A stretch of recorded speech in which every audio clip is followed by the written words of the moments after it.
Hello and welcome back to Real Estate Audio Quick Tips. My name's Lee Woodward. Joining me is Mr. Mark McGill. Mark, welcome to the program. Thanks very much, Lee. Today's tip is an interesting one, as many people want to improve the value of their home so much so that they can get the best return. But when we look at what we call a profit plan, not all renovations or improvements will return straight away. In the big question and quick tip of today, should you renovate your home before selling? What is your guidance? Hi, Lee.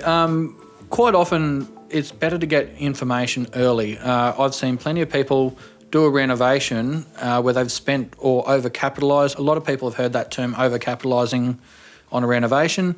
I think it's better to get someone in there early and actually work out what the achievable end price is for your home or that finished product is in that area. So, for example, a 4-bedroom house in a certain suburb has a ceiling price of a certain range. And I've seen some people buy a property at a certain price, spend considerably more on renovating the property, and the property owes them more than what the ceiling range for that product in that suburb actually is. This happens a lot when people get the formula wrong, and the cost of change. In some cases around Australia, we've seen people, for every dollar they spend, they get 30 cents back. Unless they're going to be there long-term forever, they did it just for them and their own custom needs due to their family arrangement, that's a different story. But in the short term, it rarely returns. Yeah, I see that quite often where a lot of people have thrown 50, 60 grand at a property only to have it increase its value by 20 or 30,000. There are exceptions to the rule, and I've seen some really great results as well. For example, I had a unit where the unit was a 2-bedroom, 1-bathroom unit in a suburb where that was the predominant building type. We were able to, with a little bit of advice to the purchaser of that property, with a little bit of advice, we were able to reconfigure the unit to fit a 2nd bathroom into the unit. So that changed its product. So that went from a 2-bedroom, 1-bathroom unit to a 2-bedroom, 2-bathroom unit. Now, that exercise in that particular example only cost about $15,000 to put the 2nd bathroom in and do some basic renovations to the property.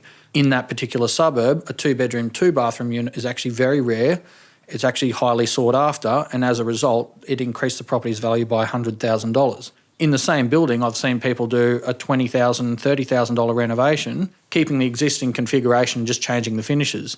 And those properties have only been able to achieve a break-even cost and sometimes even less.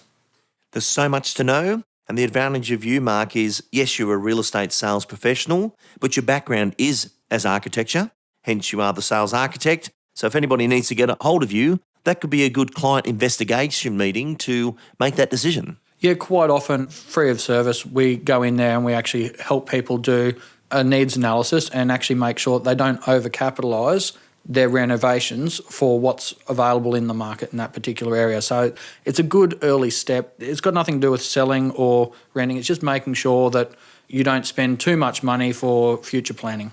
Mark McGill, thank you for joining us. Thanks, Lee.